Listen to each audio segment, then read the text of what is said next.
आताच्या मुलांचा टाईमपास खाऊ म्हणजे चिप्स, कुरकुरे, पॉपकॉर्न. पण आम्ही जेव्हा लहान होतो ना, तेव्हा आम्हाला संध्याकाळी भूक लागली की आम्ही हे असे बाजरीचे वडे तळून खायचो. हे बाजरीचे वडे जर एकदा तुम्ही तळून खाल्ले ना, तुमच्या जिभेची चवच जाणार नाही.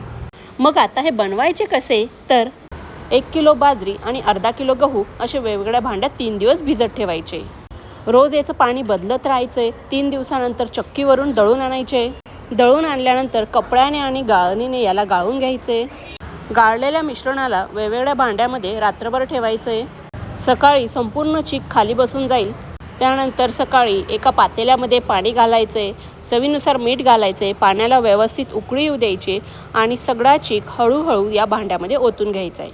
घोट्याने कंटिन्यू घोटत राहायचं. पीठ शिजू द्यायचं. त्यामध्ये जिरं आणि बडीशोपची पावडर घालायची व झाऱ्याने या सगळ्या वड्या झारून घ्यायच्या आहे. दिवसभर उन्हात सुकू द्यायच्या आहे. संध्याकाळी पाणी टाकून काढून यांना वाढू द्यायच्या आहे. या अशा वड्या तुम्ही पण खाल्ल्या आहेत का? किंवा तुमचा दुसरा टाईमपास खाऊ काय होता मला सांगा.